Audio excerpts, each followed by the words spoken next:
Hey gang, thought this might be a good time. I am back from my brief vacation to, well, kind of a vacation work thing. But I am back now and actually just in time. This is kind of my preferred time to log into IAE and start talking about it because now all of the ships are available as opposed to just ships from a specific manufacturer.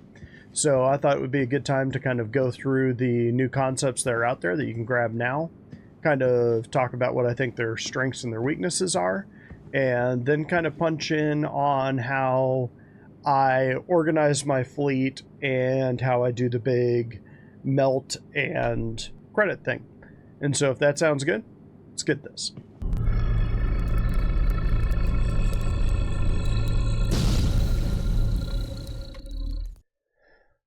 Okay, so the one that you just saw, of course, before the break was the Syulen, so that's this guy right here. So let's just go ahead, and the way I'm going to do this is kind of jump into all the new ships. I'll kind of go through it fast because obviously being late to the show here, a lot of the other content creators have already jumped on this one as they rolled out. I'll just kind of give a quick, just kind of my 2 cents on it, buy, not buy kind of a deal, just kind of my vision on how it might fit into the verse in general. And then I'm going to kind of jump into my fleet and how I thought about improving it through this IAE, because IAE is typically the once a year time that if you've got a medium or larger fleet, it is the one time of the year that you can get every ship in the game right now and no consequences. So I'm going to kind of go into the pitfalls that you can run in there and just kind of the general process there, like how you melt a ship, how you use that credit. So with that in mind, let's go ahead and get into it. So here is the Syulen. You just saw it flying around. It's a starter ship, which is kind of cool. This is our first alien ship with an actual interior. And I say that as someone who owns a Banu Defender. It does have 2 beds and it technically has an interior, which I have used on many occasions. This one is actually a true cargo ship, a true starter. Where it fits in with the other starters is a little bit weird, so let's pop into that. So you can kind of see it here. Here's the general ones. Now, the first thing that you can pay attention to is 3 size 3 weapons and the maneuverability of this ship, which I assume will be sticking around because GN ships, their niche is that they are super maneuverable. So I wouldn't expect them to nerf the maneuverability on this. So the maneuverability combined with 3 S3 guns, this thing could be up there with the Avenger Titan as far as being a multi-role starter. Like I could see you being able to take the ship and run early bounties or not necessarily bunker, but I guess you could run bunker missions, but kind of those early entry level combat missions pretty easily. 6 SEU isn't great. So this is just kind of what I think are the contemporaries of the Syulen. So you got the 315P, the Titan, the Core A, the Nomad in particular, I think is pretty definitive starter. You can sort of see that all of these guys, with the exception of the Core A, are around that 27 meter mark, although its width is the 28 meters.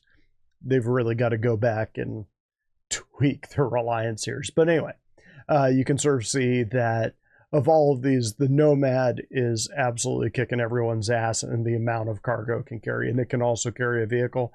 Nomad is probably still my best pure starter for someone getting into the game. You've kind of got a big pickup truck that can run vehicles, which none of these other starters can, unless you're talking about the PTV, the golf cart. But 6 SEU is kind of on par. It's less than 300 I, less than the Titan, but it arguably has more firepower than either of those ships. And I'd say of all of these, it's probably the one, probably up there with the Titan and the 300 as far as its ability to fight. Nomad itself actually isn't bad at combat, but with 3 size 3s and its ability to maneuver, it's probably going to be better at combat, worse than cargo, which is your trade-off. All of these ships have an interior that you can sleep in. Actually, the Core A does not have a bed. It is the only one of the Reliants that does not have a bed. Again, it's a very dated ship.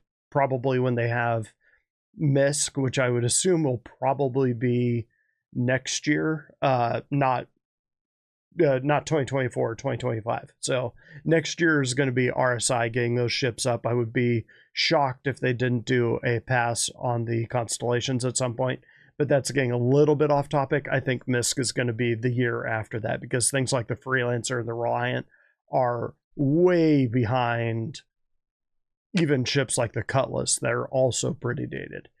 So Reliant might be getting a little bit of a bounce just to kind of balance it out with the other ones. But anyway, that's sort of where I think the Syulen falls in. So if you're interested in that kind of starter, I believe it is. Let's look at this. So yeah, for new money, it's 70 for War Bond, basically LTI. I think they've got LTI on this. Let's see. Yeah, lifetime insurance. So if you're one of those people that really gets into lifetime insurance, $65 for new money, $70 if you want something new. Of course, you can upgrade from something else to it with the CCU. So if you've got a starter ship like an Aurora or a Mustang or 100 series, you could upgrade to Syulen pretty easily without investing a lot. This is probably, and this is a hugely ironic statement given how this talk is going to end, this is probably as much money as I would spend unless you are getting in with a group of people, and I'll get into that in a bit. So $70, you never need to have a ship bigger than this unless you have your eye on something specific and you're like, that's the ship I want to play. Like for me, it was the BMM back when the BMM was supposed to be roughly Constellation or Starfarer sized rather than Death Star sized. Anyway, Syulen, positives and negatives. Positives are that maneuverability and the guns. 6 SEU is okay. It's carried externally. It can't carry any vehicles, not even the PTV. It does have an interior. You can log out in it. Being a modern ship, all of the components are easy to get to. So in that sense, it'll be a good one. I'd say it's kind of what you're looking. It kind of depends on what you're looking for. If you like the alien ships, if you like the aesthetic, hey, who can blame me for it? $70 isn't terrible for this game, especially if you're upgrading from something like an Aurora. Why not? I still think the Nomad is probably the best of these ships in this category, just all-arounder. But the Syulen does have some specifics to it that are kind of nice. So with that said, let's go ahead and look at the next vehicle that came out. So of course, this is the Storm, and until very recently, we didn't know that this guy, the AA version, anti-air version, existed. We just knew about this one. So good job, CIG, you snuck that one in. But the AA version, even though it's anti-air, just has, I think, more missiles than just about anything except maybe a Constellation Andromeda. It just has a wicked number of missiles. They can also shoot those at ground targets. So I said back before I left on my little side project, that this one could kind of be like a HIMARS system, so it can hit ground targets as well. And apparently that's the case. So let's roll down and see these guys. So you've got the two versions here. You've got the AA version is down here. So it doesn't come with both the size 1 repeaters and the missiles. You get one of either. It is a single seater. So if you are a solo player, kind of cool. I would say that if you are in an org and you are an infantry person and a tanker and a scout at that, this is a good fit for you. I am going to get into this later. Be leery of buying ground vehicles. I would say get something like the Syulen over something like this, and I'll show you why. So you can see that this costs $80 to $90 depending on what you're going to do, and $90 to $100. You can get a Syulen for like not quite half that, but probably what, 3/4, 2/3 less. And with the Syulen, you can run missions to earn enough to buy one of these in game. The value of your dollar or your Deutschmark or euro, whatever you're spending money, is probably not worth it getting a ground vehicle unless that is your niche. Like, if this is the game that you want to play, is being a solo tanker, this one is probably a better fit than the Tonk. But except for that very narrow spectrum of people, I would say it's cool. Get it in game. Like, just, this thing is not going to be super expensive in game. At a guess, it's going to be 300K ish, around there. That's about an hour of playing, and that's if you're not really going balls out trying to get things done. All in all, very cool little ship. I'm not going to crap on it too much. It is a very cool little tank. It looks really fun to roll around in.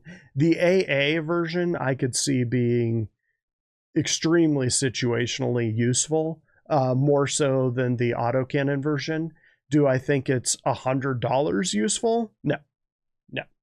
With that, you can get a Cutlass, and with a Cutlass, you can do way more than you can in this tank. So, with that said, very cool. They did a great job on the model.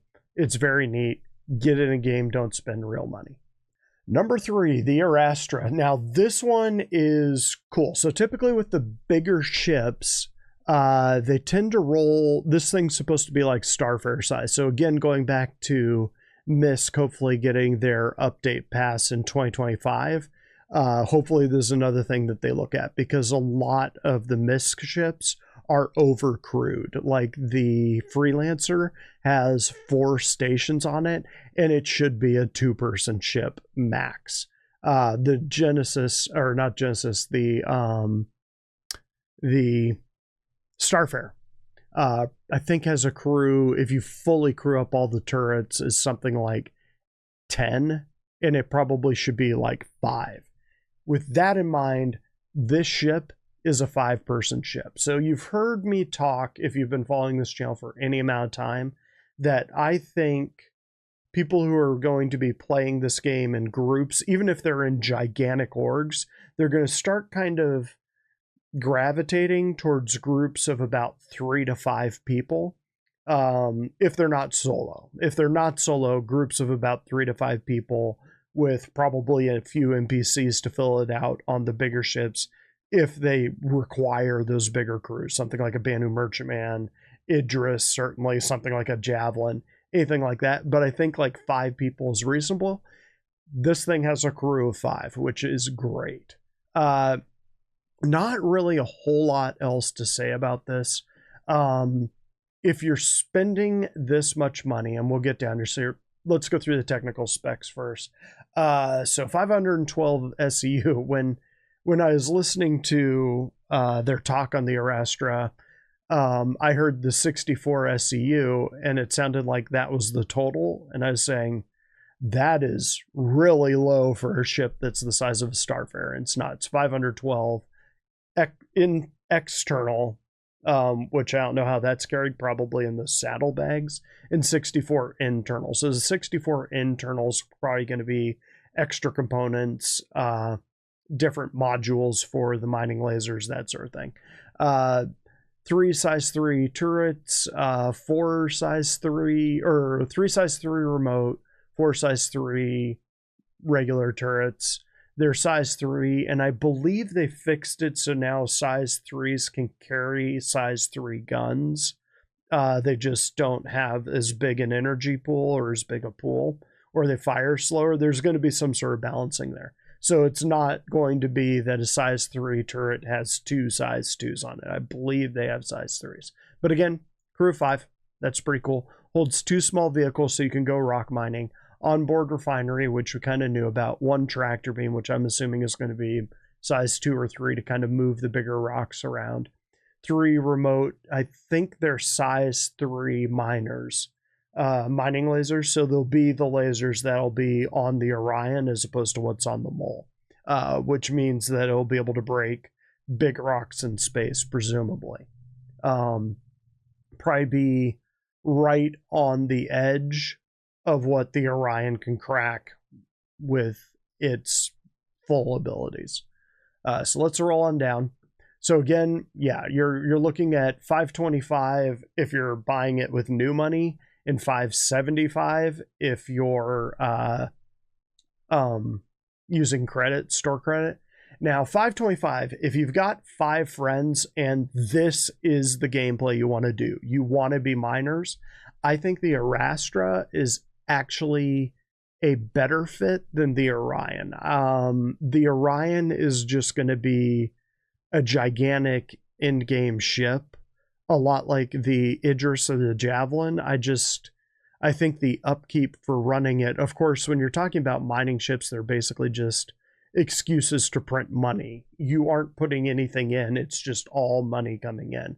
Especially with a refinery of its own, you're not paying someone else to refine it, you're doing it yourself on the ship.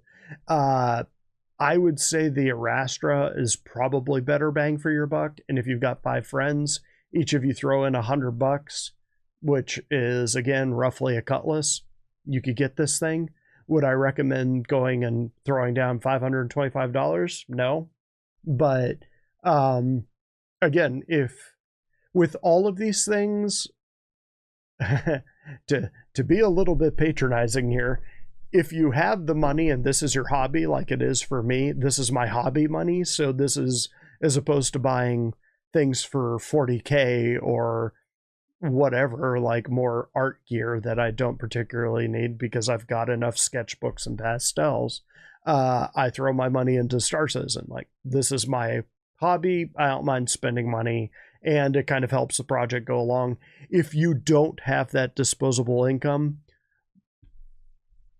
buy a starter like the Syulen and call it a day. You'll eventually work up to something like this. There are going to be plenty of orgs out there like mine that will have extra ships just hanging out, because these ships aren't like in Eve where you're controlling the entire ship from third person. You're controlling it in first person. So the maximum number of ships that I will ever be able to control in the game is 1. So I have all of these other ships for my org specifically for people to jump in and use those ships while I'm using my primary ship, which is the Bam Merchantman. And quick plug for the carnival size, this is almost perfect for like a cell, because cells are 3 to 10 people, and then they kind of form up to supercells. So you'd have support ships around this that would be like a Terrapin, an Expanse, maybe a couple prospectors, things like that could kind of go out and supplement what this thing can do. Couple fighters, that would be like a supercell. This thing would be a cell on its own because it's 5 people. It's a self-contained ship. But anyway, Arrastra, for what it can do in this game compared to other ships at a similar price point and size, the value is there in game. If you don't have the money, don't worry about it. Either join an org where people have extras, or just earn it in game. Like, get a Syulen, get a Nomad, run cargo, get a prospector, work your way up to a mole, work your way up to this thing. That would be my advice. I would not throw down $500 odd, almost $600 in new money for this thing. It is cool, but it is a niche. Argo SRV. So talking about niches, this is the tugboat, and they actually put an interior on this thing, which I don't think it originally was going to have. I think it was just going to be, I think if you even go and look at the Q&A, it was originally just going to be the cockpit, and the rest was just going to be maybe a control room for this thing. But this thing has really big tractor beams. It's going to be, I wouldn't say universally useful, but it's going to have a lot of utility. So if you kind of want to be, if you're someone in other games that is like the engineer or the medic, like a support role, this might be the ship for you, because people will always need crap moved around. Ships are going to be breaking down, I wouldn't say all the time, but they're going to be breaking down frequently. And this ship can move that ship out of danger or out of an area and move it somewhere where it can get fixed, or at least just get it off the ground and back to the fleet. It can move cargo boxes around, like you can see here. Eventually, they've said it will be able to move big rocks. So the kind of things that mining ships will be, like the bigger ships like the Arrastra will be mining, and the Orion. This thing should be able to move those rocks around. Salvage, you'll be able to move salvage things around just to kind of organize them. So this thing will have a lot of utility. So if you're the kind of person that plays an engineer in another game, might be worth it. So let's check out the price. So here it is. So Argo ships aren't known for their guns. You will notice this thing has one size 2 shield, which isn't bad. Heavy armor, one big ass tractor beam, no weapons. Note that. This is a support ship. So 150, again, about 50 more than a Cutlass. Is it utility?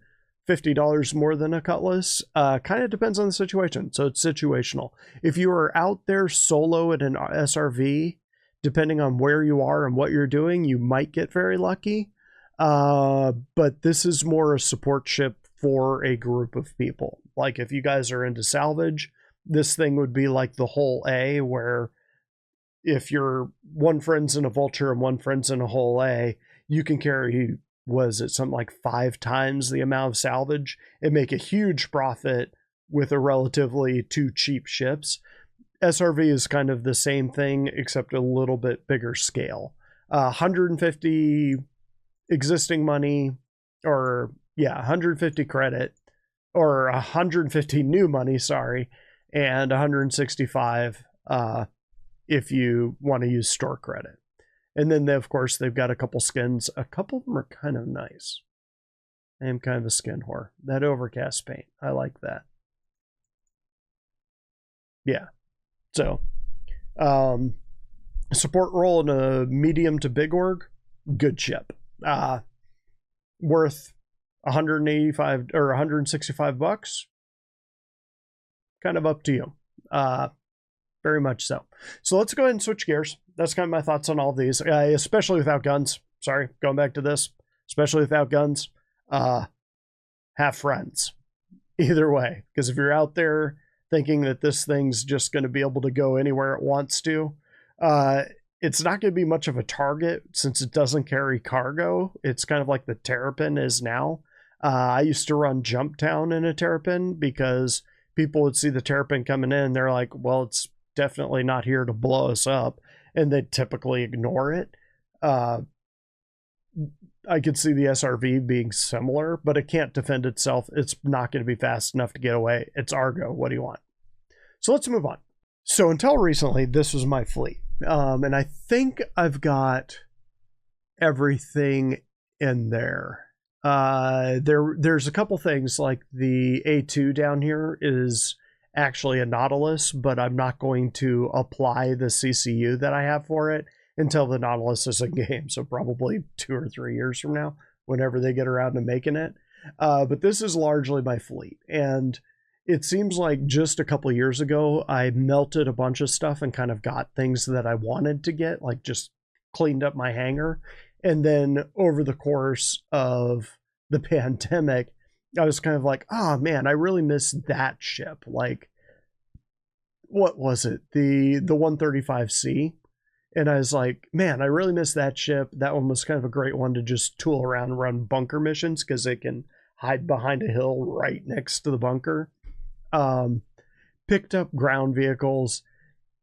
This is where I'm going to say ground vehicles, you can get them in game. They are cheap. They are never worth the money, the real world money.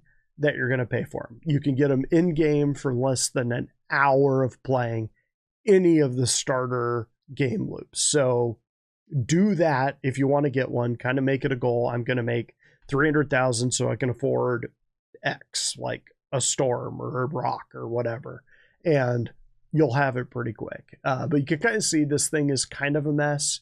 There is a thought process here.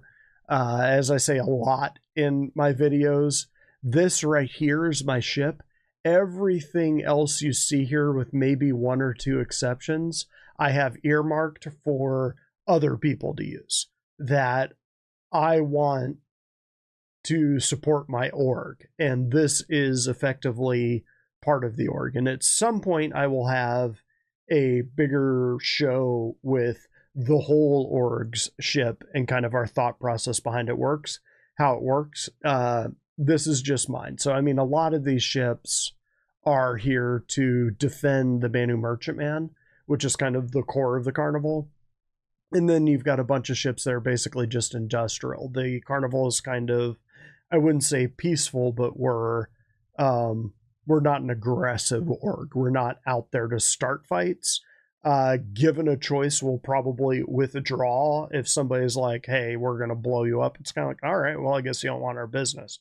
And we'll leave. Kind of like a real carnival. If a real carnival rolls into town and people start throwing rocks at them and all that, it's kind of like, well, we're not going to make money here. We'll go to the next town over.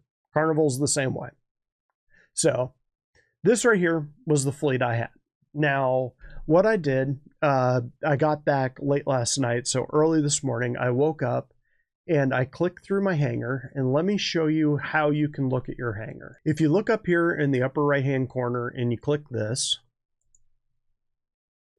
you get this section right here. Now, if you click on my hangar right there, you arrive at this screen. And it just has all the crap you've bought and all of that. And if you kind of want to narrow it down, you can go to game packages, and that will show you all of the game packages you had.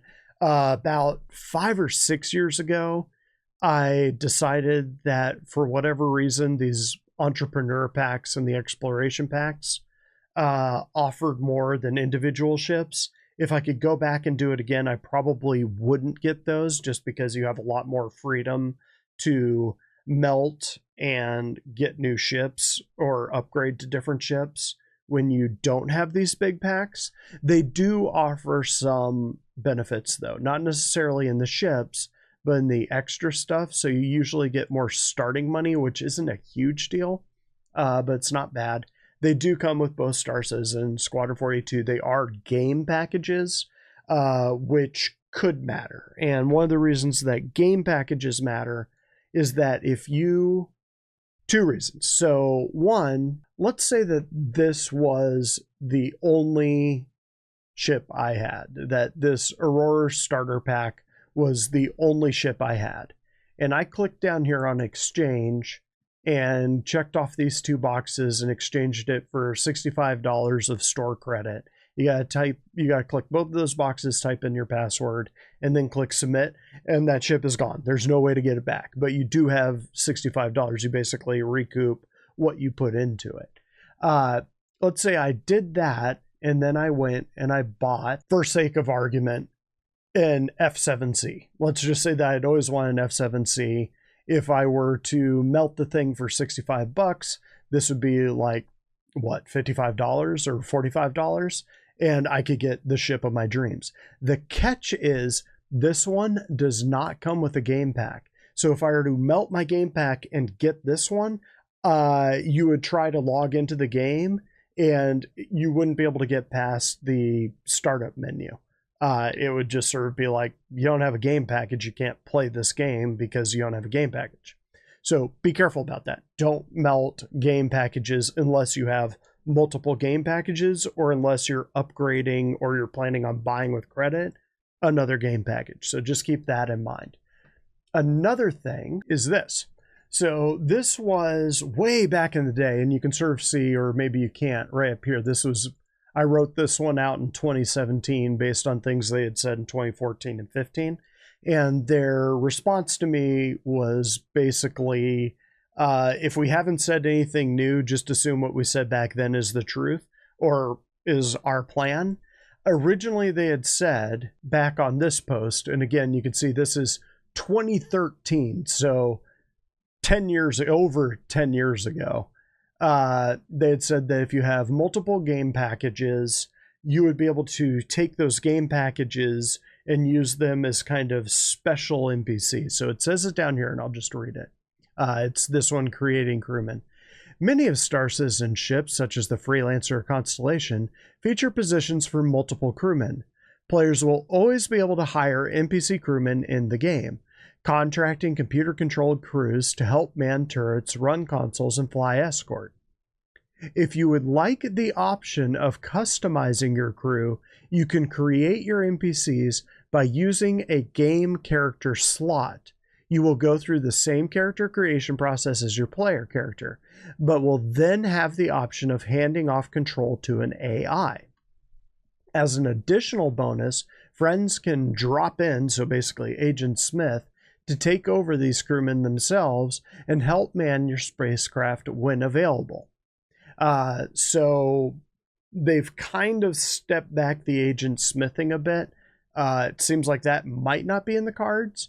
But as far as this thing about being able to customize NPCs and have them as part of a game slot, as far as we know, that's still a thing. And a couple of my questions on this thread, again from 2017, was what happens if they die? What happens if you can't pay them? Are they more loyal? Do you have any control over how their skills expand? Because unlike humans that aren't really going to have skills, you, the player, your skill set is the one in game. There is no skill tree necessarily. It's another subject. These NPCs will have skill trees, so they will have things that they are good at and things they aren't good at, and you may or may not know what those are. So that's another reason for a game package. If you have one, you'll notice that I have several packages, and part of that is because I plan on having 3 to 4 human beings on my BMM. That's kind of in my brain the maximum that I think that you could regularly get online to be crew.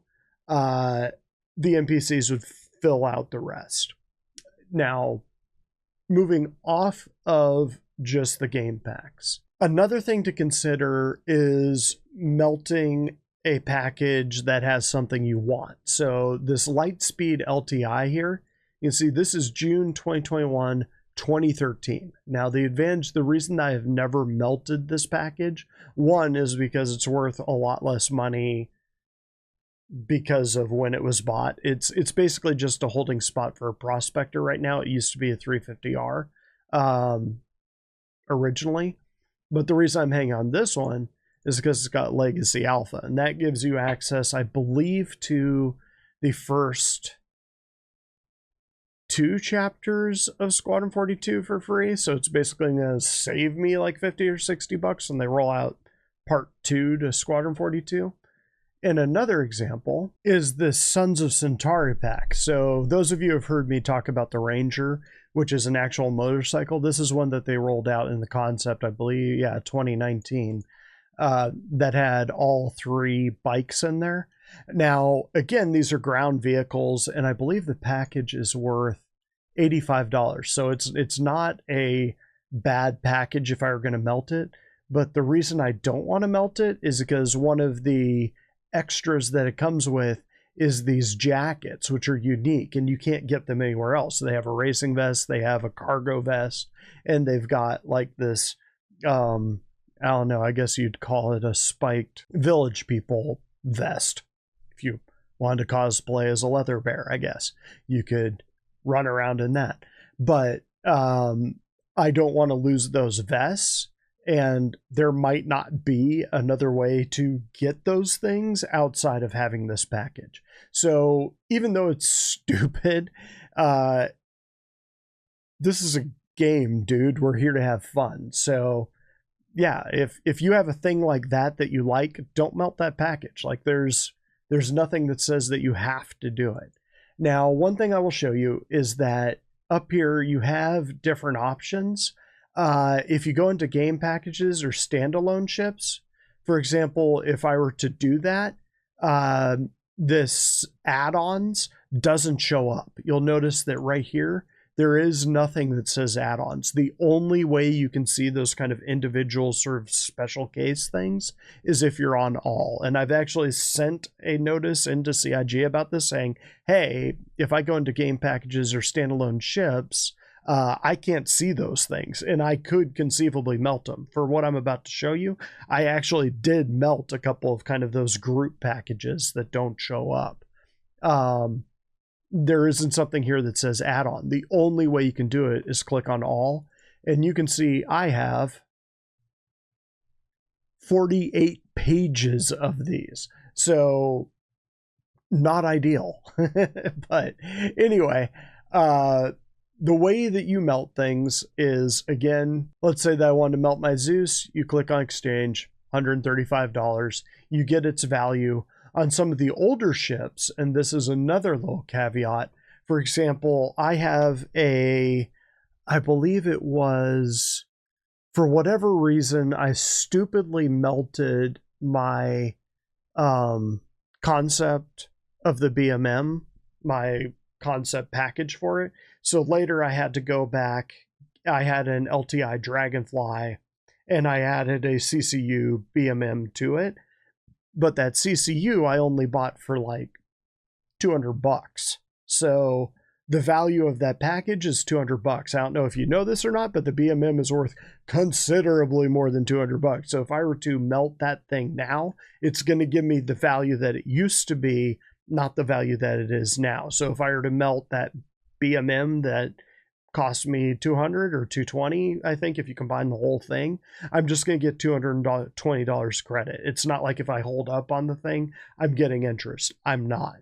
So you basically get what the original value of that is, and they will even give you a warning right here where they're saying some limited availability items included and contained within exchange pledge are permanently relinquished. So if you do this on accident, which I did last year, and you lose a ship that you didn't mean to do this on, it's gone. They might throw you a bone, but Q&A is really busy, so it might not happen immediately, and they might not do it. If this pledge was made at a discounted price, the discounted price will be permanently relinquished on exchange. And that's what I was talking about with the BMM. And it could happen with anything that you bought a while ago that you're kind of like, I never fly this ship. I'm going to go ahead and melt it and get something else. Like, let's say that you had, I believe the Constellation Taurus went up a bit in price. Let's say that you bought it back when it was $150, I believe, and now it's a bit more than that.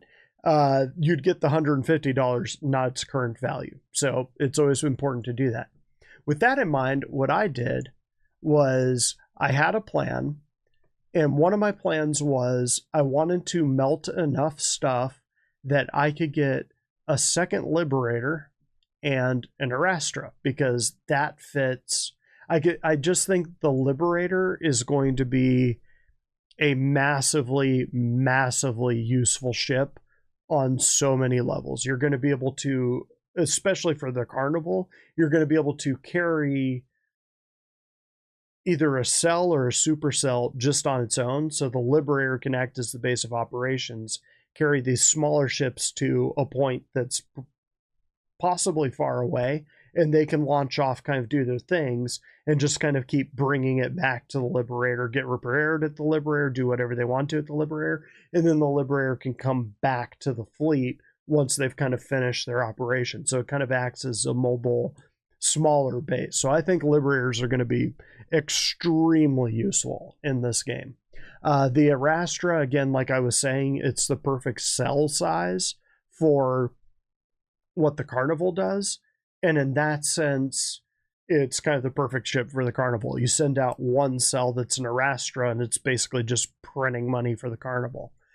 So what I did was I went through my hangar and just clicked, I kept it in this view, so all view, and wrote down every single ship, clicked on exchange, but I didn't submit it. So I didn't melt all of my ships. I just clicked on what it was and sort of said, okay, how much is this one worth? And so I put down the name of the package, because on a lot of these you can see this one's the Avenger Holiday Special, and I upgraded it to a Saber, so this is what it's called. This is the actual vehicle that it is. And then I put down the value over here, and this is the value that it has for exchange. And then I kind of had notes in here like don't melt this ship. Kind of like one of the mistakes that I did last year was I was putting together a chain to get, I don't even remember what I was trying to get. I think I was trying to build up to an Odyssey, but I melted one of the ships that was actually a stepping stone. And so this A2, even though I don't have a use for an A2 in my fleet, is the starting point for the Nautilus, and if the Nautilus sucks, a Polaris, because I do have a CCU for that. So you just kind of have notes on there. Here's the Dragonfly, that's the BMM, and yeah, it's only worth $230. I said LTI, but it's an obvious bad trade. And typically what I do is lock that off in red of don't touch this one. It's pointless to do it. The Corsair is another one that, since I got it a concept, it's actually a named ship, which you can't name the Corsair right now because they kind of biff the whole naming thing. But anyway, there's a lot of examples like that. I wrote down all of those things over here. Just kind of everything in green is something that I felt I could lose.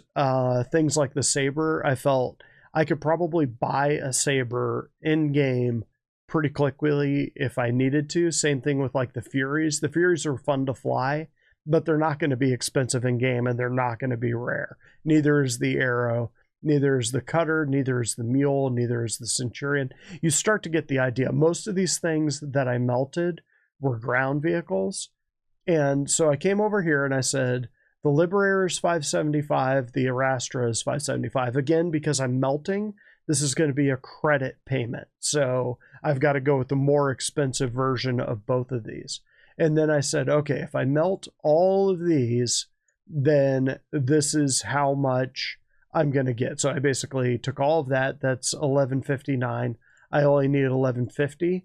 That'll give me a balance of 910. And something else I decided to do, just in case they got sneaky with the, so you can see right here that if you use credit, you have 120 month insurance. Whereas if you use new money, it's lifetime insurance. Now, we don't necessarily know how good lifetime insurance will be, and 120 months is 10 years. So will we be playing Star Citizen 10 years from now? I don't know. But I decided I also didn't want to risk it. And so instead of melting this package and this package, the Rock and the Cyclone MT, I used those as the CCU point. Now, one of the advantages of doing that is that the LTI that these packages came with, the lifetime insurance, carries over with the CCU. So when I buy, say, when I buy a Rock to Arrastra CCU and apply that, then it costs $50 less because that's how much the Rock is, but that Arrastra inherits the LTI. So that's another little trick you can do. So when I was finished, this is what I ended up with.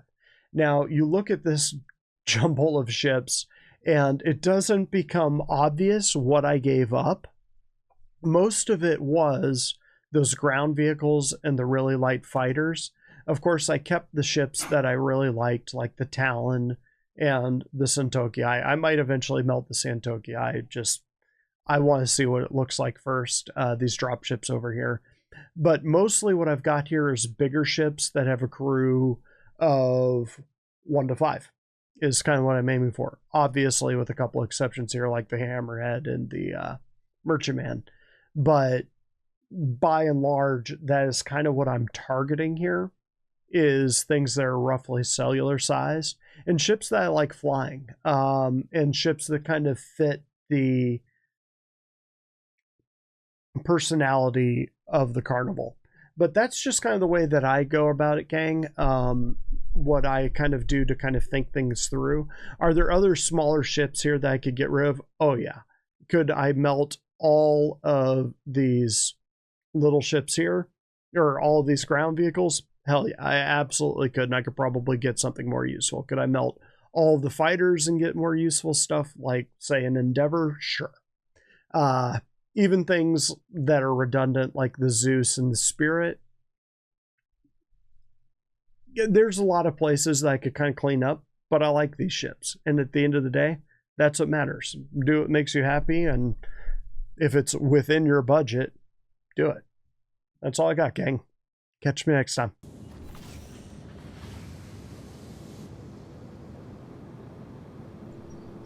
Mike played this over the Syulen flying footage. Hey y'all, this is Mike from the future. I realized while editing this that I actually left out a very important part. So one of the people, or one of the content creators groups that I follow is info runners, and if you hear me echoing a lot of what they say, it's with good reason, and I highly recommend you follow them. One of the things they recommend is don't buy ground vehicles, buy bigger ships that'll allow you to buy ground vehicles later. Totally agree with that. Another thing they say is it's easier to earn down than it is to earn up. So in other words, if you have a starter Aurora, it's going to take you a lot longer to be able to buy, say, a Constellation Andromeda than it is if you start with the Constellation Andromeda. You could buy that Aurora pretty quickly. So if you have the extra money to throw into it, it's easier to get the bigger ship and earn anything smaller that you might want, like, let's say, an Arrow. I agree with that to a point. Like a lot of things, there's the law of diminishing returns. So at a certain point, the size of the ship will absolutely require that you have crew. And if you're going to go with NPCs, then that crew will come with a cost. And it's going to be very shortly in the game when crew is going to kind of be a requirement. You're going to need someone running around fixing things in the ship, or when you stop at that outpost to buy cargo, you're going to walk back and the whole back of your ship is going to be on fire. Just something to keep in mind, that probably anything larger than like a Constellation or a Corsair, eventually you're going to need crew in order to justify the larger size. So I would say anything larger than that, unless you're dropping with a regular group of reliable people, probably better off capping yourself at ships of that level.